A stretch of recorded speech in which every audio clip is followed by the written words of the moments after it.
naye nga wasiibye otya oli otya omulungi ali ku Spark TV bisiibye bitya bikutambuza bitya nsuubire nti oli bulungi budde bwe buti saawa bwe ziti tuba tuguse n'ebibuuza biri mu kimu ngamba 21 questions ku Celebo nga tali mu matala era nga olunaku lwa leero omukazi gwe tulina oba muyite omukulembeze wa Dembe FM ne KFM tugenda tuba tumusoyasoyamu ebibuuzo mbirabye ebibadde bingi ku social media bingi bye mutategedde naye nga manyi kimu nti woviira ku 21 questions olwa leero ogenda bwotegedde lwaki bikoleddwa bityo era lwaki ebiriwo biri bwe bityo naye ng'eno show njagala nkubulira banga nkujjukize nga buli kaseera waliwo batuteekamu essente nnyingi ezitagambika nga buli kaseera okubeera nga kumpewo era nga abamu ku abo banafe aba Rose for Mattress twogera ku banafe aba King Talks awo ne twogera ku banafe abaki aba Numida bonna bakola ebintu bya njawulo era nga mu maaso obanga gwe nga buli kaseera abaddala basheno oba okitegeera butegeezi kyenjogerako yes nza nyambaza nga buli kaseera nendabika obulungi obutagambika mukazi ali awo abamwita Regia Fashions yali awo musange ku TikTok account Instagram na wonna mu following okasebuka kasanti ofuna akagoya akasinga ku discount eyencha ngamba eyencha tulina Valentine discount 10% agenda bagitadde ko ne makeup wange ne mukazi ali awo ku Plaza era mbanda biso bulungi obutagambika kubanga antaddemu obudde bwe nenda bikobulungi obutagambika. This is 21 questions katusimu.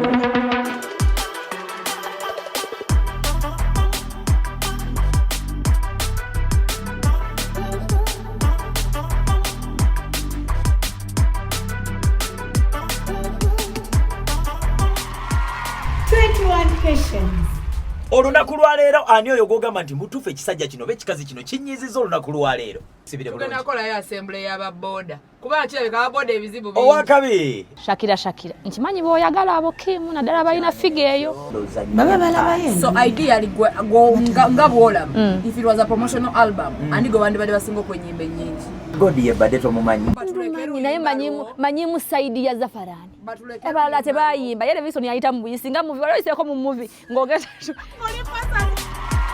21 questions. Nkale once again mbaniriza abalungi abali ku 21 questions ngamba Spark TV olunaku lwa leero nga bwe nabagambye nti mu studio ndina omukulu wa Dembe FM agenda kubatonyonyola ngamba nga tubulira tibikyebyo bipya WhatsApp kyetutegeddeko nga twakajja kumpewo ti Dembe olunaku lwa leero ya premierinze kyetutamanyi kyaza okunyonyola naye nga lwaki mbamwogerera katubulira abanyage atubulire na ensonga eriwa lwaki ali wano ku 21 questions nsansa kulaba mukwano. How are you? No, well, you're young. Well. I'm young. You're really young. Appearances can be deceiving. I am not as young as I look. Anyways, wabulira manyago. Tumaliza tutandikirewo. Kale. Nze Nantale Rebecca. Abasinga bampita Becky kubanga nangi nali mukozi ku radio. Okay. Nga nkola wano Nation Media Group Uganda. Okay. Nkulira section ya Nation Media Group ya radio. Okay. Twina radios biri emwe y'oluzungu mugimanyi bagiyita 923 KFM naye nga leero radio efuuse y'ensonga. Tuliko Dembe FM. Kyenda katonyeze nya Dembe FM. Yeah, tulese in fact oli boss wa biri. Mama akale ebyo bitibwa katoda yasigaza okubikola naye kale since nti Dembe FM yatulese wano Dembe FM manyi kuba nkimanyiko recently ebadde yali a bit closed kakati tuze ku mpewo bipya ki byetulina yali a bit closed yali closed it was really but wasn't a bit okay bipya ki byetulina what should we expect twali tujagala nnyo fenga ba viewers fenga ba listeners era nga tujegomba nnyo naye we have our little charm katikeze we are excited. What's that new thing? Nga tuino chesunga mulo in all means. Kati Dembe FM ekomyewo ebisinga bipya era wowe badde ogoberera ku mutimbagano gwa internet. Okay. Hashtag ebadde kipya gagadde. Nga kitegeeza nti buli kimu ebintu ebisinga tubikyusizza. Twavudde yeri muziki nebikuzimba. Tagline ekyali emu. Naye nga empeereza n'abaweereza bebenjawulo kati. Ekyo nno nekitegeeza nti Madam Rebecca mu nkola enkadde ngamba twalina aba presenters abaaliwo nga bamaanyi anyways naye kati muno budde tubasubirewo. Nedda nga wembadde nkunyonyola nti eno nkola mpya n'abakozi bapya.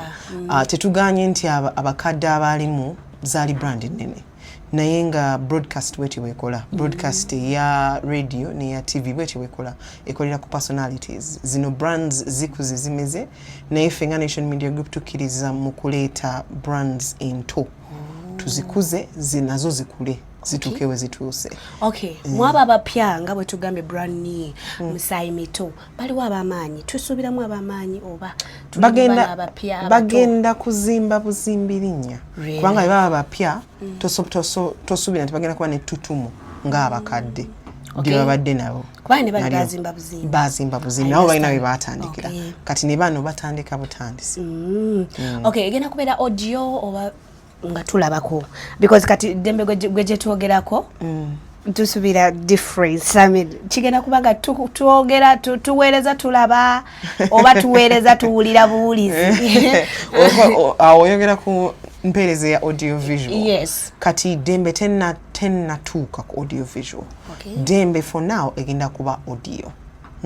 Naye bwe baba baagala okulaba abakozi ba Dembe ne Dembe FM tugenda kuba tujja gye bali kubanga ebimu ku ebintu bye tukyusizza Dembe genda kubeera mu bantu so tugenda tubatwalira obutale tubaleetere health clinics tubaleetere debates twagala tukole ebimeeza eyo gye muli so buli gye muli tujja tugenda kwogera ne concerts of course manyi nti mwagala omuziki so wagenda kubeerayo concerts wagenda kubeerayo entertainment naye nga tujja kati mu bantu tulina ku shows empya currently ze tulina away from the old ones oba waliwo n'enkadde zonna mpya. I mean one of the shows ezimu ku shows ze tulina okuwatching out I mean nga tetulina zisubwa Fenga abaagala Dembe ze ziriwa zonna mukwano otubulira kale muwulirize ziwenje muwulirize Cheza muwulirize Twejjewo muwulirize Nnyanda muwulirize Mubeezi ezo zeza weekly kale zomanyini mukitegeera n'okusingawo egenda kuba Luganda na Luzungu oba Luganda strictly?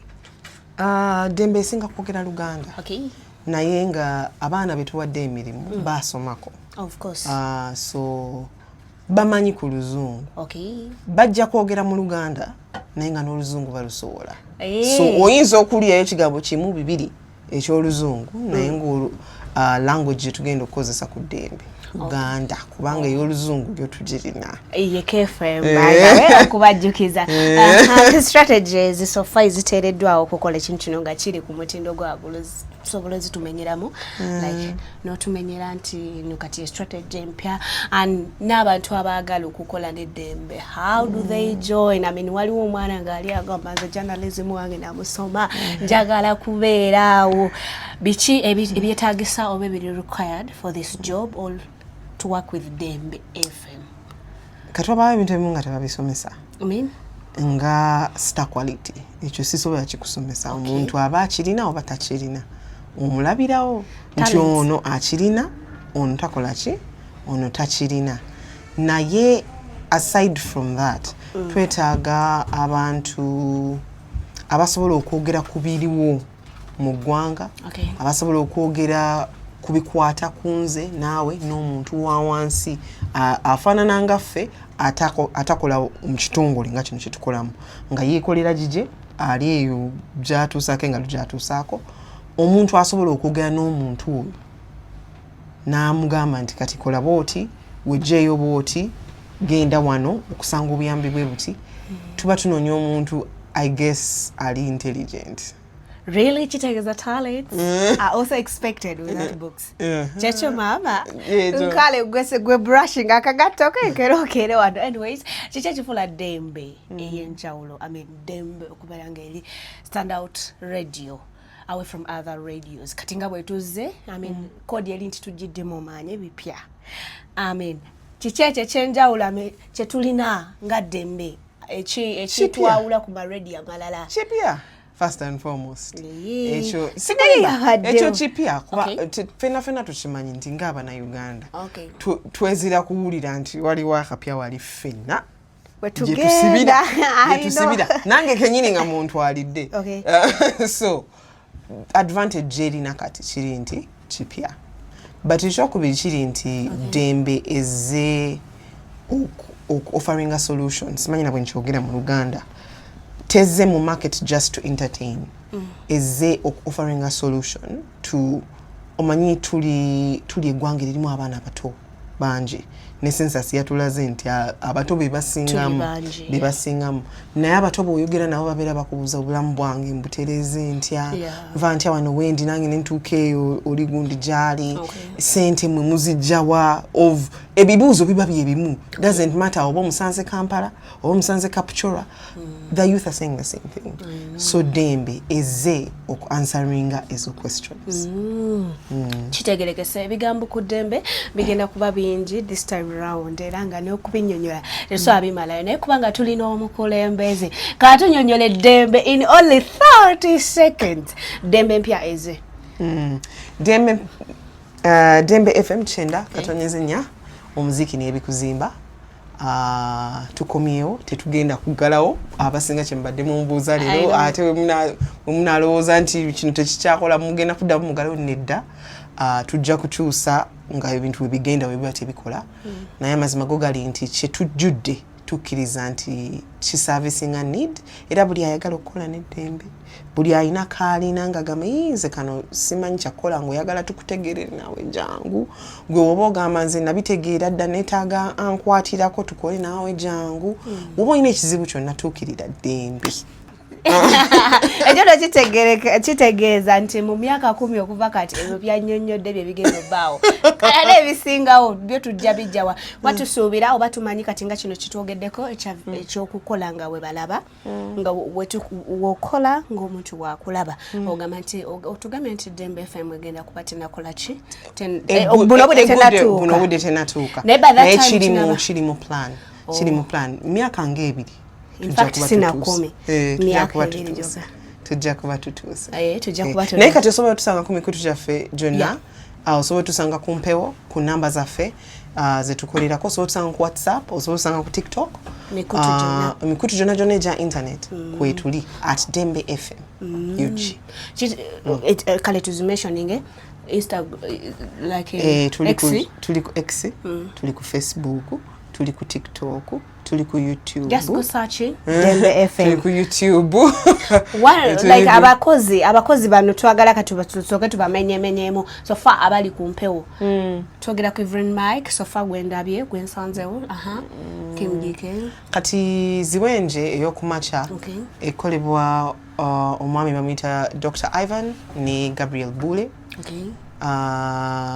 eva kusawa 12 ez'okumacha paka sawa 4 then netudda mucheza ekolebwa omuvubuka bamuyita Morgan mujja mulaba omuvubuka musanyufu atandika sawa 4 amala sawa 9 netudda mweno gyoyogeddeko erimu Evelyn Mike bagiyita twejjewo etandika sawa 9 eggwa sawa 1 netulyoka tudda mu nnyanda oba bagiyita ennyanda omuli omwami bamuyita Kawalya n'omulala bamuyita Emanzi bakola wano mu ennyanda mu NMG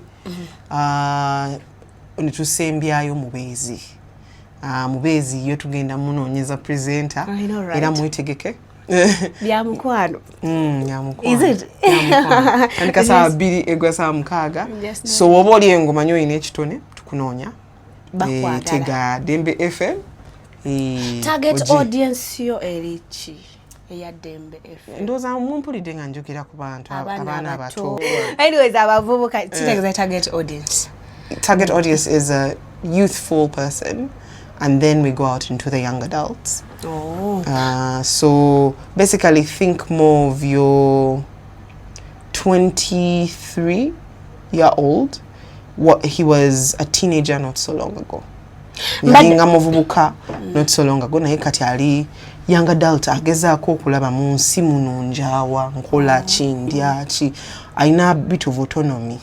Nkale perspective ngamba bwa bachali kutentana questions mbagala nyo era nesimira ddala nga buli kaseera bwentegeera nti budde bwe buti obeerako nga tojjeko remote yo nkukakasa oba nkubuulira nti banafe abarozi from mattress bakkiriziganyiza naffe bagamba nti munange beesige togenda kwejjusa bakusempereza Valentine yancha gwani obutabeesiga bagamba nti kola TikTok challenge oteeke ku namba y'essimu yaabwe oba oteeke ku account yaabwe ogenda kuba ofuna ebisingawo ate nga mu ngeri yonna bw'omaliriza okufuna TikTok video ogenda kubafuna ebirabo ngenda kubanza kusomera maasawe namba z'essimu naye nga nkwagala nnyo. This is 21 questions mbadde n'omukulembeze wa radio ya KFM ne Dembe FM era ng'ate nnyonnyola banga tulamulira ebimu ku bibuuzo gwe byobadde weebuuza mu mutwe gwo n'ebisingawo tujja kuba tubiddamu mu biseera ebiddako naye nga nkwagala nnyo sula bulungi eno show bagita 21 questions TV Spark TV and I'm lucky omuweereza sula bulungi dia.